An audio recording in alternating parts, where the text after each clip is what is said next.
अस्सलाम वालेकुम एवरीवन, कैसे हैं आप सब। उम्मीद करते हैं आप सब ठीक होंगे, खैरियत से होंगे। मैं भी ठीक हूँ, बोले तो ठीक हूँ। आप सुन रहे हैं माफिया क्वीन। माफिया क्वीन को जहाँ से छोड़ा था वहीं पर स्टार्ट करते हैं। जहाँ खूबसूरत नीचे थी और नैना उसके ऊपर थी और उसे बेतनाशा किस कर रही थी। किस उसके साथ साथ उसको बाइट भी कर रही थी। उनका रोमांस तो हो रहा है, लेकिन रोमांस हार्ड हो रहा था। एक दूसरे को नोच रही थी, नोच कुछ ज़्यादा ही नैना रही थी।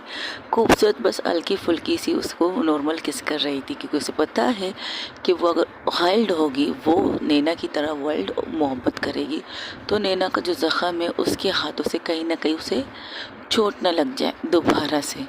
तो नैना क्या करती है, नैना उसके चेस्ट की तरफ आके उसके चेस्ट को जिस तरह से वो सब कर रही थी, हल्की हल्की बाइट कर रही थी, उसकी निप्पल को चूस रही थी, उसके निप्पल को बिल्कुल ही चूस चूस के लाल कर चुकी थी। और अपने नाखूनों के निशान जो उसके बोब्स पर वो दे चुकी थी पहले से।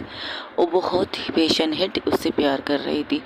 वो करते करते वो नैना कर प्यार करते करते उसके नेवल की तरफ आती है और वहाँ पर बेतनाशा किस करती है, बेतनाशा हल्की हल्की बाइट कर रही थी, किस कर रही थी, बहुत ज़्यादा पेशेंट किस कर रही थी। और बाइट उसे इस तरह काट कर रही थी जैसे कि उसे दर्द दे रही थी। हाँ, वो दर्द ही दे रही थी खूबसूरत को, क्योंकि इतने दिन की तड़प, इतने दिन की जो तड़प थी, जो कसक थी, वो आज वो खूबसूरत के ऊपर पूरी तरह से निछावर करना चाहती थी।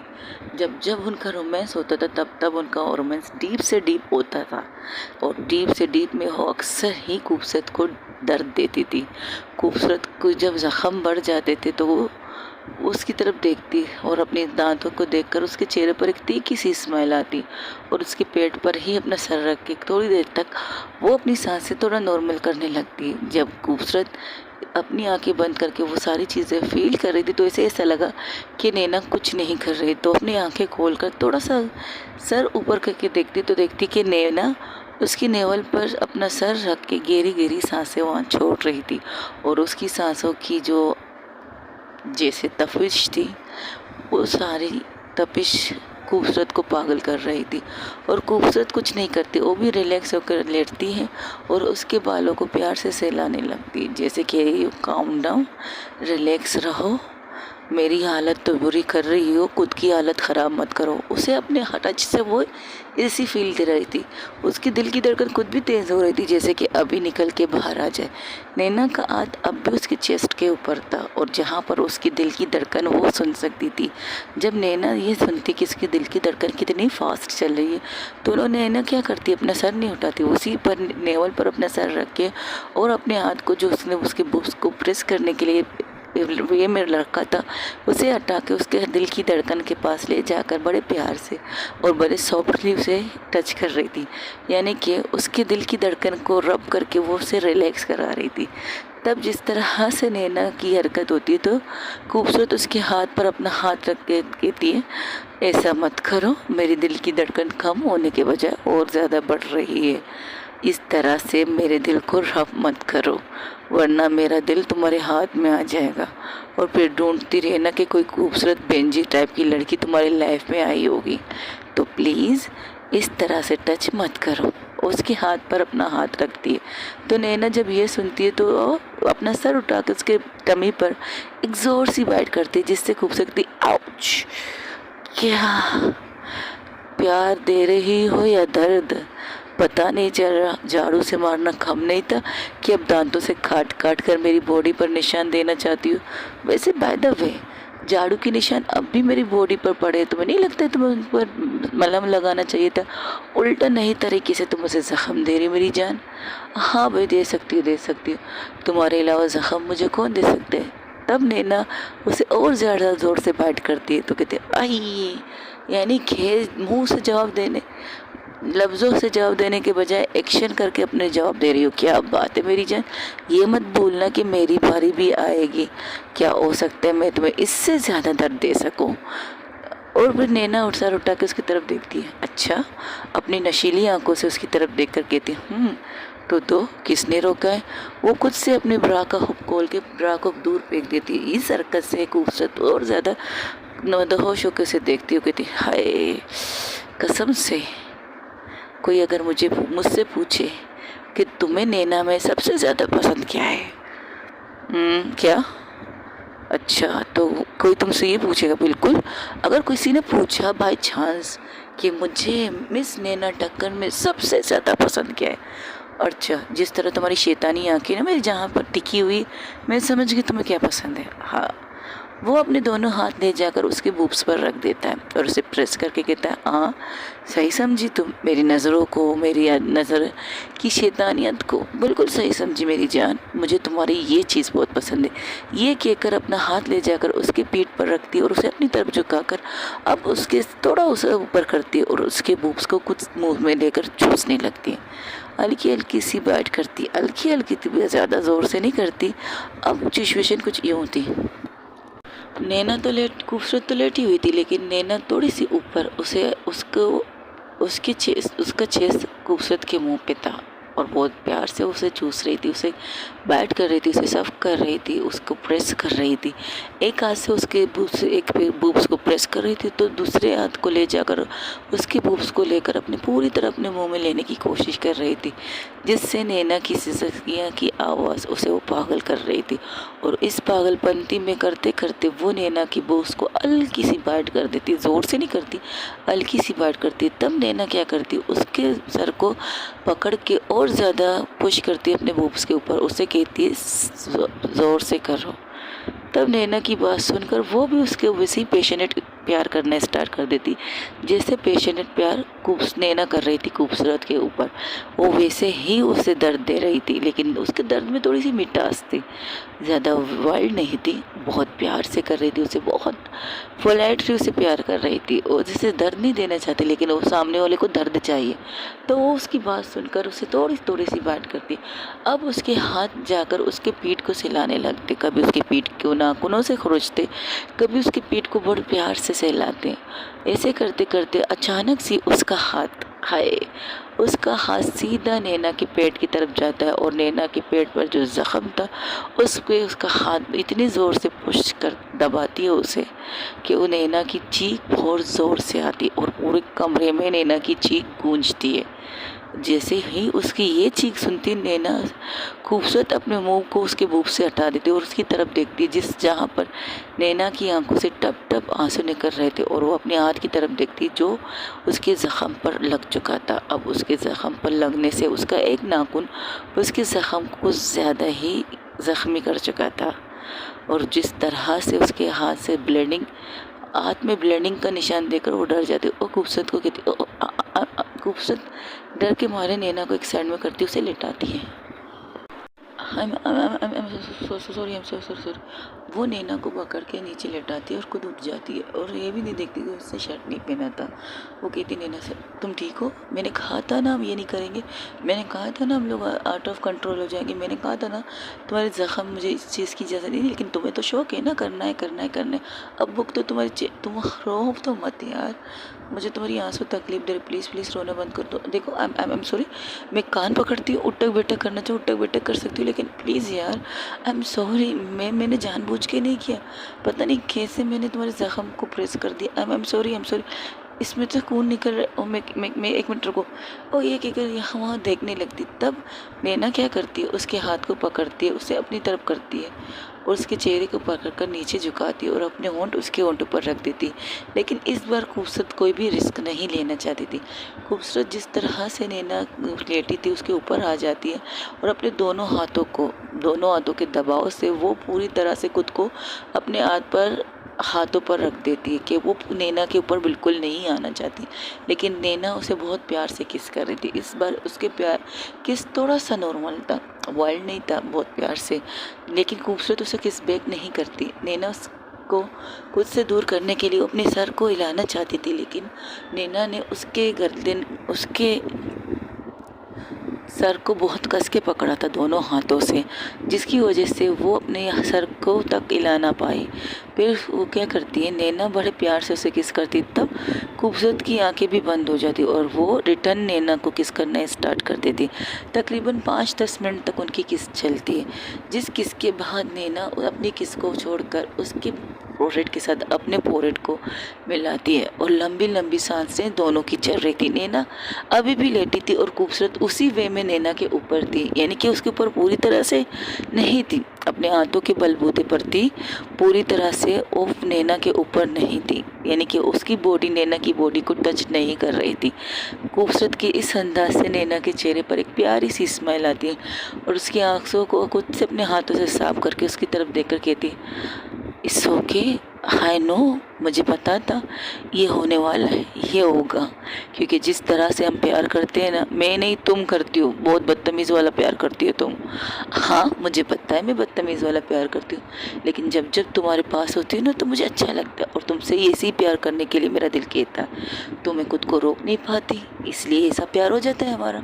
और हाँ प्लीज़ पैनिक मत हो, थोड़ा सा ज़ख़म है, ज़ख़म था तो ज़ख़म पर तुम्हारा हाथ लगना तो लाजमी था। जिस तरह से हम रोमांस कर रहे थे, जिस तरह से हम प्यार कर रहे थे, उससे तो ये ज़ख़म पर टच होना तो लाजमी ही था, ये बात झूठ नहीं है। लेकिन जिस तरह से तुम पैनिक कर रही हो ना, मुझे डरा रही हो तुम, जैसे कि पता नहीं तुमने क्या किया और मुझे क्या हो गया। तुम्हारी चीख ने पूरे घर को जगा दिया होगा और सब लोग शायद मेरे घर के रूम के बाहर हुए। नैना खूबसूरत की ये बात सुनकर नैना के चेहरे पर एक स्माइल सी आ जाती। वाकई झूठ नहीं था, ये सच था। जिस तरह नैना की दर्दनाक चीख थी, उस तरह पूरा घर जाग जाता है और बाहर निकल के देखता है नैना के रूम की तरफ। सब लोग आने की कोशिश करते, तब माला आँख मसलते हुए आते, कहती कहाँ जा रहे हो तुम सब के सब। कामनी सबसे आगे थी क्योंकि उसकी दोस्त की चीख की आवाज़ थी, तो सबसे आगे वो थी, उसके पीछे चांदनी थी, बाकी लोग कोई नहीं आया था। सब लोग थे लेकिन आगे कोई नहीं आया था, समझदार वो थे। लेकिन कामनी को अपनी दोस्त की दर्द की चीख सुनाई दी, तो वो क्या कहती, वो खूबसूरत नैना चीखी, मेरा मतलब देखो, नैना के कामनी के सामने माला आ जाती, कहती देखो वो दोनों कपल है, तुम समझ रही हो ना मेरी बात को। बतौर कपल अगर हम किसी के साथ इंटीमेट होने की कोशिश करें, वो इंसान ज़ख्मी हो तो हर तरफ से उसका हाथ उसके ज़ख़म पर टच होगा ही होगा। और शायद उन लोग कुछ ज़्यादा ही रोमांस कर रहे थे, जिसकी वजह से शायद खूबसूरत का हाथ नैना के एक ज़ख़म पर लग गया होगा, जिसकी वजह से उसकी दर्दनाक चीख निकली है। वो कंट्रोल कर सकते, लेकिन जिस तरह तुम उसके रूम के बाहर जाके नोक नोक करके उन्हें डिस्टर्ब करोगे, ये तो सही नहीं होगा। तब कामनी रुक जाती हो, कहती हाँ आप तो ठीक रही हो, तो कहती मैं ठीक ही कहती हूँ। तो चांदनी की तरफ इशारा करती है, पागल इंसान, तुम तो समझदार वाला काम करो, वो कपल है अंदर, सीरियसली ऐसे मुंह उठा के आ गए हो तुम दोनों, और जाओ आराम करो, उनको उनकी कंडीशन में रहने दो, और अब समझ जाएंगे वो कि उन्हें इससे ज़्यादा कुछ करना नहीं चाहिए। इतने तो समझदार वो दोनों हैं, अब खुद को कंट्रोल उन्हें किस तरह करने है उन पर छोड़ दो, लेकिन जिस कंडीशन में होंगे उस कंडीशन में शायद तुम दोनों ने ना देख पाओ, इसलिए अपने रूम में जाओ। और तब सब के सब वहाँ से अट जाते हैं। नमाला बंद दरवाजे को देखकर उसके चेहरे पर एक तीखी सी स्माइल आ जाती है और वो वहाँ से हट जाती।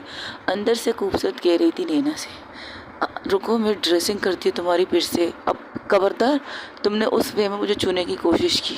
अच्छा, अगर मैं तुम्हें टच करूँ तो मेरे टच से तुम्हें कुछ होता है क्या? बहुत कुछ होता है, तुम्हें नहीं पता कि तुम्हारे टच से मुझे क्या होता है। हाँ मेरा सोना बाबू, आई लव यू मेरा बाबू। क्या कहा? हाँ कुछ नहीं, कुछ सुना तुमने?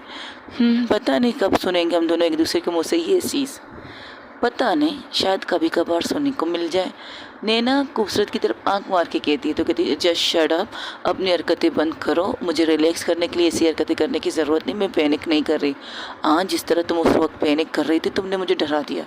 सच में मेरे दर्द से तुम्हें दर्द होता है, मेरी आंखों से आंसू तुम्हें बर्दाश्त नहीं, मुझे अपने रोमांस ख़राब होने का अफसोस हो रहा है। ये कहकर वो उसके ऊपर से हट जाती है और उसे बिठाती है, और वो शर्ट जो उसने खुद से निकाली थी वो उसे फिर से पहनाती है। बटन नहीं बांधती, ऊपर से बांध देती, नीचे से छोड़ देती। तो कहती इसे क्यों पहना रही हो, हमें करना है ना। जस्ट शट अप, ज़ख्मी शेरनी बनी हो लेकिन फिर भी करने की ख्वाहिश है तुम्हें। आग ठंडा नहीं उठता तुम्हारा कभी? तुम्हारे साथ होती है तो आग भड़क जाता है, ठंडा होने का तो नाम ही नहीं लेता। लेकिन जब तक हद पार न करे तब तक तो गर्म ही गर्म रहेगा ना। हाँ जिस तरह रूम का टेम्परेचर तुमने बना दिया ना, इससे तो यही लगता है कि आग बहुत ज़्यादा भड़क चुका है हम दोनों के अंदर। अब इसकी ज़रूरत नहीं ठंडा करने की, खुद ठंडी हो जाओ, मुझे भी ठंडा होने दो। ये कहकर ड्रेसिंग टेबल से वो मेडिकल बॉक्स लाती है, फिर से उसको ड्रेसिंग करना स्टार्ट करती है। इस बार उसकी ड्रेसिंग थोड़ी सी आराम से थी, क्योंकि वाकई ही नैना को तकलीफ़ हो रही थी। नैना बस खूबसूरत की वजह से वो उसके सामने थोड़ी सी हैप्पीनेस वाली चीज़ें कर रही थी, लेकिन दर्द तो उसे हो रहा था। तो अपनी आंखें बंद कर देती तो खूबसूरत कहती, देखा बड़ी आई शेरनी कही की। ये कहकर उसके ज़ख्म को साफ करती है, फिर से उसके ज़ख्म को ड्रेसिंग करती है और उसकी शर्ट के बटन फिर से बांधती कहती है, अब ठीक है, अब तुम ठीक हो? हाँ मैं ठीक हूँ। नहीं, तुम ठीक नहीं लग रही है, तुम्हें दर्द हो रहा है शायद, 1 मिनट रुको। उसका तरफ देखती, तुम्हारे पर्स का है? वो सामने टेबल पर रखा है। क्यों, पर्स की क्या ज़रूरत है, रुको। ये कहकर वो पर्स की तरफ जाती, वहाँ से कुछ मेडिसिन निकाल के वो खूबसूरत को देती, कहती लो खाओ। ये क्या है, नींद की गोली दे रही? नहीं, ये तुम्हारी ज़ख्म की गोली है, जिससे तुम्हें थोड़ा देर आराम आ जाएगा। तो प्लीज़ खा लो और प्लीज़ वो चीज़ें छोड़ दो जो हम नहीं कर सकते। ज़ख्म को ठीक होने दो, इससे कई ज़्यादा अवॉइड करेंगे हम दोनों, ठीक है? I promise. तब मैं तुम्हें रोकूंगी भी नहीं। नहीं, जब मैं तुम्हें ऐसे करूँगी ना, तुम्हारे दोनों हाथ बांध दूँगी ताकि तुम्हारा हाथ मेरे ज़ख्म पर ना पहुँचे, और जिसकी वजह से हमारी रोमांस आधी अधूरी ना रहे। सीरियसली आधी अधूरी। ये कंडीशन देखो मेरी। वो कुर्सी से उठ कर खड़ी हो जाती है और अपने पूरे देखो सामने से दिखाती है, जिस तरह से सामने से उसकी कंडीशन थी। नैना वो देखकर अपना सर झुका कर, उसके चेहरे पर एक तीखी सी स्माइल थी। और इस तरह कंडीशन में देखकर तुम क्या कह सकती मिस नैना टक्कर, मेरी कंडीशन देखो किस तरह की जोड़ा है तुमने मुझे। ऐसा लग रहा है कहाँ कहाँ से तुमने काटा है। ये देखो मेरा चेस्ट, मेरा बूब्स देखो किस कंडीशन में लाल लाल हो चुका है मेरा निप्पल। और ये साइड वाला देखो, क्या सीरियसली। और ये इसके ऊपर तुम्हारे नाखूनों के निशान देखो यार। ऐसा कौन रोमांस करता है? कभी तो सॉफ्ट रोमांस करो तुम मेरे साथ। तुम्हारे साथ मुझे वो ये जंगली पंथी वाली अच्छी है। हाँ मेरी जंगली बिल्ली, कहीं पर भी काट सकती हो, कहीं पर भी पंजा मार सकती है। बिल्कुल खाओ तो फिर से करो। Don't limit you cross you limit, okay. अच्छा इंग्लिश भी भूल गई। हाँ मैं तुम्हारे साथ सब कुछ भूल जाती हूँ। प्लीज़ थोड़ी देर खुद को रिलैक्स करो और मुझे भी रिलैक्स होने दो, ताकि मैं अपने दिल की धड़कनों को ये समझा सकूँ हमें कुछ नहीं करना, हमें कुछ भी नहीं करना, तुम्हें रिलैक्स रहना है, मुझे भी रिलैक्स रहना है। ये कहकर वो उठ जाती उसके सामने से। तब वो क्या कहती, नैना उसके हाथ को पकड़ते कहती, कहाँ जा रही हो? अपना कपड़े ढूंढने, जिसके तुमने हशर तो कर दी, बटन पहनने के लायक तो नहीं है। फिर क्या कर सकती, कुछ अपना जो वाशर में शर्ट रंगा है वो ला के पहन लूँगी। ब्रा तो नहीं पहन सकती, तुम भी मत पहनना ब्रा। तुमने मुझे शर्ट पहना दिया, ब्रा नहीं पहना है ना, मैंने देख लिया है। तो डोंट वरी, मैं नहीं पहनूँगी। रिलैक्स रहो और मैं ठीक हूँ, प्लीज़ रिलैक्स रहो, मैं बिल्कुल ठीक हूँ। पता है तुम कितनी ठीक हो। बढ़िया ऐसे जंगली बिल्ली कहेगी, खुद तो पंजा मारती है, काटती है, ऊपर से कहती है मैं ठीक हूँ। हाँ ये कहते हुए वो अंदर जाती है। वॉशरूम में वो आईने की तरफ अपनी तरफ नहीं देखती कि उसकी कंडीशन क्या है। उसने अपनी पूरी बॉडी तो दिखा दी थी नैना को, लेकिन उसने एक चीज़ मिस कर लिया, जिसे देखकर नैना के चेहरे पर एक तीखी सी स्माइल आती है। नैना की स्माइल देखकर कहती है, क्या ऐसा क्या इस देखकर मुझे स्माइल? कुछ नहीं, बस तुम अच्छी लग रही बिना कपड़ों के। कहो तो पूरा रात हम इसी तरह बिना कपड़ों के रह सकते हो? मैं पहन सकती हूँ, तुम मत पहनो। नब्बा बना ये मैं हरकत ये नहीं कर सकती, क्योंकि मुझे पता है तुम आउट ऑफ कंट्रोल हो जाओगे और मुझे ये अफोर्ड नहीं करना बाबू, इसलिए मुझे कपड़े पहनने दो और प्लीज़ रिलैक्स रहो। ये क्या करो, वॉशरूम जाती है, थोड़ी देर बाद फ्रेश होकर बाहर आती है, जब देखती है बेड पर नैना नहीं थी, तो यहाँ वहाँ देखती है नैना ने बालकनी का दरवाज़ा खोल कर वो बालकनी की तरफ जाके बैठ चुकी है। वहाँ पर बालकनी का डिज़ाइन कुछ इस तरह था कि वहाँ पर बहुत खूबसूरत सा एक झूला था, और वहाँ पर बैठ के आप नज़ारा देख सकते हैं। और वो आसमान की चाँद, उस चाँद में उस चमकते सितारे है कितने प्यारे लग रहे थे, और नैना की नज़र उन पर फोकस थी। तो वो बालकनी की तरफ आके 5-10 मिनट तक तो वो खड़ी रहती है दरवाजे के पास, और बहुत हाथ बांध के वो दीवार से टेक लगा के नैना की खूबसूरती देख रही थी। जिस तरह आसमान पर चांद चमक रहा था, उस तरह नैना के चेहरे की चमक और उसके चेहरे पर स्माइल। वो कहती कि ये मेरे साथ रहकर इस तरह हो सकती है। वो कुछ से बातें करने लगती है। तब नैना उसकी तरफ बिना देखे कहती है, आ भी जाओ। वहाँ खड़े करके या मुझे देख रही, ताड़ रही हो कह सकते हो, देखना तो नहीं कह सकते। वेरी फनी, मैं तुम्हें ताड़ नहीं रही थी, तुम्हें देख रही थी। नहीं, मुझे ऐसा लगा तुम मुझे ताड़ रही हो, आओ बैठो। ये कहकर उसे अपने हाथ बढ़ाती है खूबसूरत की तरफ। तो खूबसूरत उस हाथ को पकड़ के उसके पास आके बैठती, कहती क्या देख रही हो? ये आसमान के चाँद देख रहे हो कितना खूबसूरत है, बिल्कुल बहुत खूबसूरत है। वो लोग एक दूसरे से बड़े प्यारी प्यारी बातें कर रहे थे। अब उनकी रोमांसनी बातें हो रही थी और कब बातें करते करते दोनों की आंख लग जाती, उन दोनों को नहीं पता चलता, वो दोनों ही सो जाते। सब पूरा घर सो चुका था। तकरीबन सुबह के 7 बजे नैना की खूबसूरत की आँख खुलती है। जब खूबसूरत आँख खोलती तो देखती है नैना उसके पास नहीं है। तो पहले तो आराम से लेटी थी उस झूले पर, फिर जल्दी से अपनी आँखें खोलती तो देखती है यहाँ वहाँ देखती तो नीचे देखती है कि पार्क गार्डन एरिया में नैना चहलकदम कर रही थी, और जिस तरह से कर रही थी उसके चेहरे की चमक, सूरज की रोशनी में भी उसके चेहरे की चमक बहुत ज़्यादा नज़र आ रही थी उसे। तो उसके चेहरे पर स्माइल लाती, वो अपने कपड़े ठीक करके वो भी नीचे गार्डन एरिया की तरफ आती है। तो दोनों एक दूसरे को जब पहुँचती है, वो नैना का हाथ पकड़ती है, नैना के साथ चहलकदम करना स्टार्ट कर देती। नैना उसकी तरफ देखती है, कहती कुछ नहीं है, लेकिन एक साइड पे एक छोटा सा झूला था। उस झूले में एक बच्चा था, बच्चे के पास एक लेडी बैठी थी और उसे खिला रही थी, मतलब प्यार से बात कर रही थी उसके साथ। तो नैना कहती यहाँ पर बच्चे भी हैं, कोई प्रेग्नेंट औरत भी है, लगता है अभी नया बेबी हुआ है शायद इन्हें। कहती हाँ, लेकिन मुझे नहीं पता।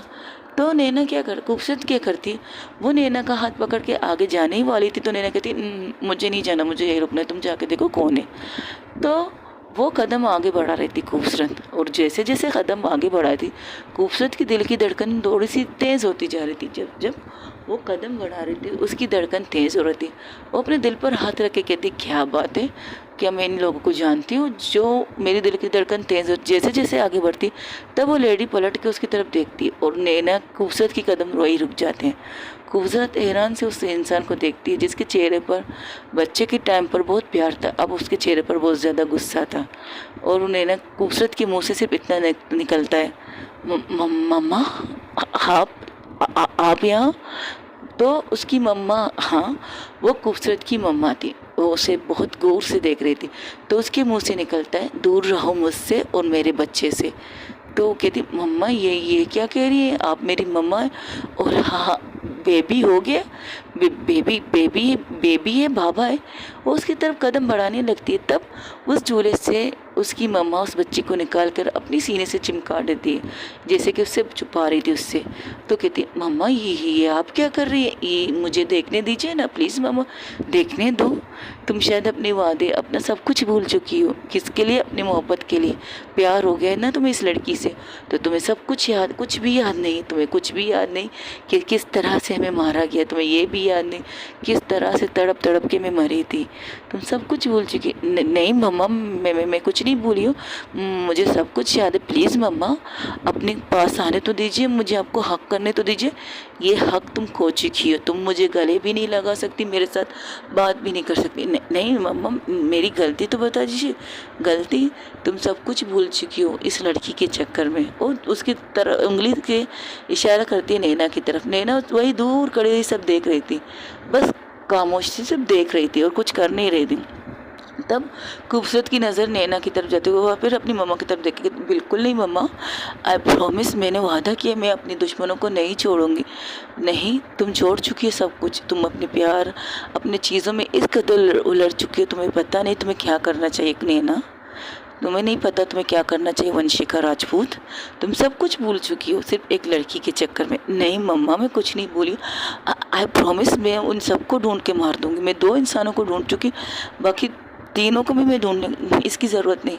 आज से अभी से मैं तुम्हें अपनी हर चीज़ से आज़ाद करती हूँ। जाओ जियो अपनी ज़िंदगी अपनी मोहब्बत के साथ, अपने लाइफ पार्टनर के साथ। बस भूल जाना कि तुम्हारी कोई माँ थी और तुम्हारी कोई भी माँ की कोख में एक बच्चा था जिसे बेदर्दी से उन लोगों ने मार दिया। नहीं नहीं मम्मा ऐसा मत कीजिए। तो उसकी माँ कदम पीछे हटती है। खूबसूरत ने माफिया क्वीन वंशिका आगे बढ़ने की कोशिश करती तो उसकी माँ उससे पीछे जाने की कोशिश करती। ऐसे करते करते उसकी माँ पीछे से भाग जाती है, यानी कि चली जाती है बहुत तेज़ तेज़ कदम बढ़ाते हुए, और उसकी आंखों से इस तरह ओझल हो जाती है जिस तरह उसने कभी देखा नहीं। और इस तरह चीखते ही नैना खूबसूरत उठ जाती है उससे नींद। उसने बहुत बुरा सपना देखा था। उसकी पूरी बॉडी पसीने से लथपथ थी, यहाँ तक कि उसके कपड़े भी गीले हो चुके थे पसीने के। नहीं नहीं नहीं मम्मा मम्मा मम्मा मम्मा। जब वो जैसे ही उठती है तो उसके साइड में से थोड़ा महसूस होता है। जब अपने साइड में देखती थी कि खूबसूरत ने उसे किस तरह से एक साइड से उसके कंधे पर सर रखा है और एक साइड से उसे हक किया हुआ है।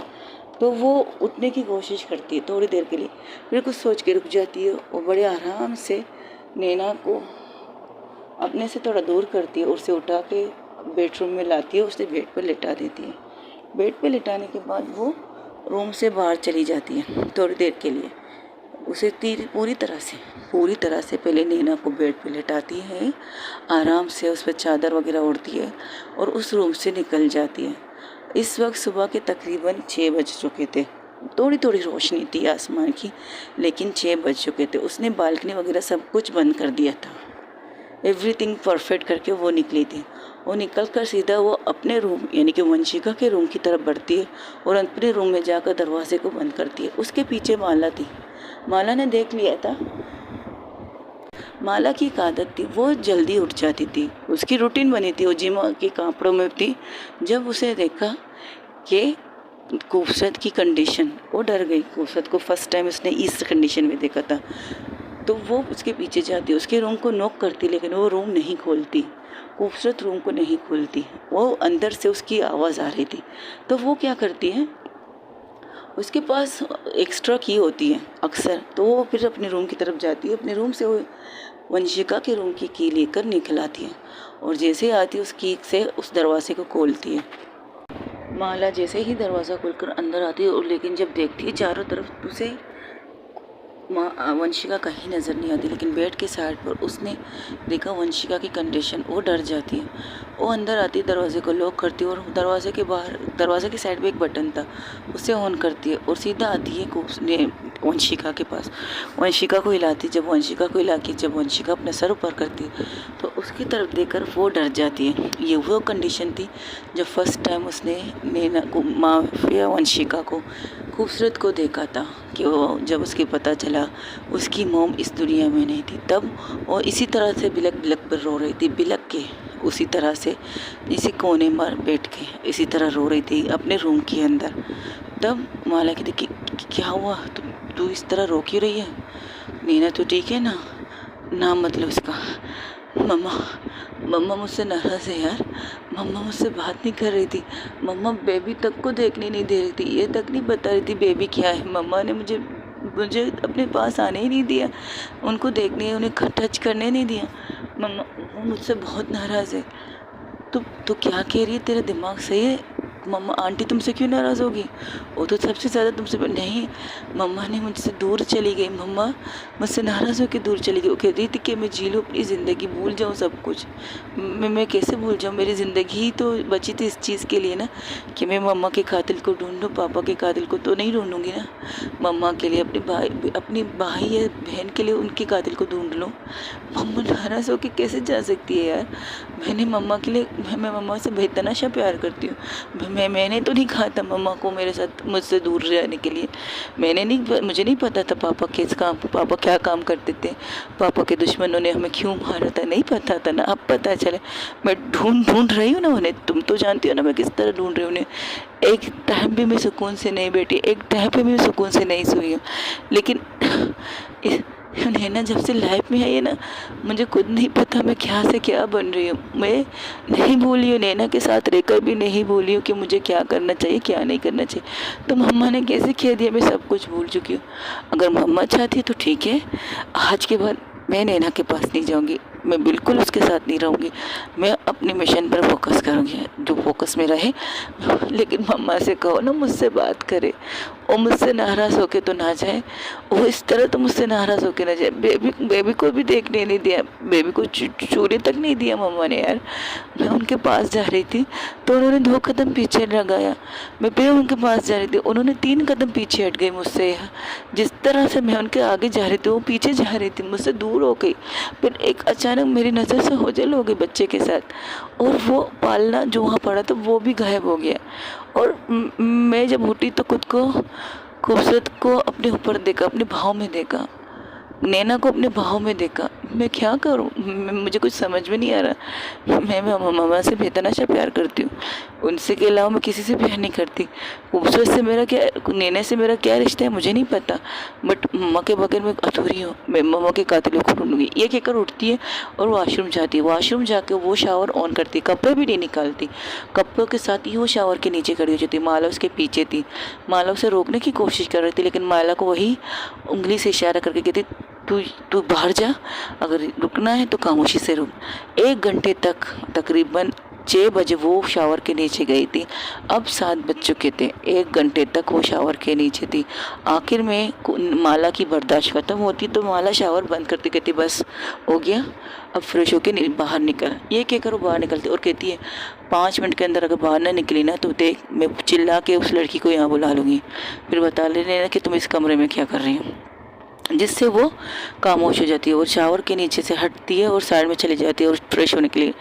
उस वॉशरूम में एक ड्रेसिंग रूम भी था, तो वो वहीं पर खड़ी रहती है माला, और दूसरी साइड में जाकर माफिया क्वीन वंशिका फ्रेश होती है। और फ्रेश होकर जब वो बाहर निकलती तो उस कपड़ों में देखकर माला कहती, ये कपड़े क्यों पहने तूने? क्योंकि मुझे कहीं जाना है इसलिए। उसकी आंखें लाल थी, लाल रोने की वजह से, लाल उसकी आंखों में दर्द बहुत था। वो कह रही थी उसे कहीं जाने, तुम्हारे पागल हो, इस कंडीशन में तुम्हें कहीं नहीं जाने दूंगी।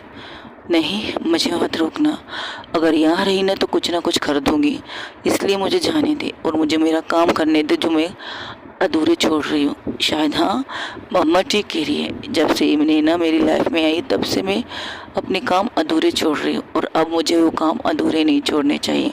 और तुम सब लोगों को भी मैं एडवाइस देती हूँ, तुम सब के सब यहाँ से चले जाओ हमेशा हमेशा के लिए अमेरिका, जब तक मेरा मिशन कंप्लीट नहीं होता। ये पागल होगी क्या? ये क्या बकवास कर रही है तू? ये बकवास नहीं, हकीकत है। तुम सब के सब यहाँ से जाओगे, और इस वक्त मैं किसी को अपनी कमज़ोरी बनते हुए नहीं देख सकती। मैं बहुत करीब हूँ उस इंसान के जो मुझ तक पहुँचने के लिए मेरी फैमिली को नुकसान पहुँचा सकता है, और तुम सब मेरी फैमिली हो, इसलिए तुम सब के सब यहाँ से जाओगे अपने लाइफ पार्टनरों के साथ।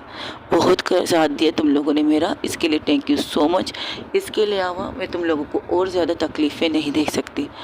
थैंक यू सो मच मुझे यहाँ तक पहुँचाने के लिए, थैंक यू सो मच मेरा इतना साथ देने के लिए। अब इससे ज़्यादा नहीं, इससे ज़्यादा माफिया क्वीन वंशिका का खुद आगे बढ़ना है और खुद से वो सारी चीज़ें करनी है। तुम सबको बहुत इन्वॉल्व कर लिया था मैंने, बहुत ज़्यादा साथ दे दिया तुम लोगों ने मेरा। तुम लोगों को कुछ हुआ मैं ये बर्दाश्त नहीं कर सकती, क्योंकि तुम लोग अब अकेले नहीं हो। तुम सबके साथ एक एक इंसान जुड़ चुका है, हर एक के साथ एक इंसान जुड़ चुका है, और सब के सब कपल बन रहे हो। और मैं किसी कपल को अकेले नहीं कर सकती, किसी को भी सिंगल नहीं देख सकती। तुम अपने अभिषेक के साथ खुश रहो, चांदनी अपने कामनी के साथ खुश रहे, खूबसूरत अपनी एनी के साथ खुश रहे, अनवर भाई और शाजिया एक दूसरे के साथ खुश रहे। बस यही मैं चाहती हूँ।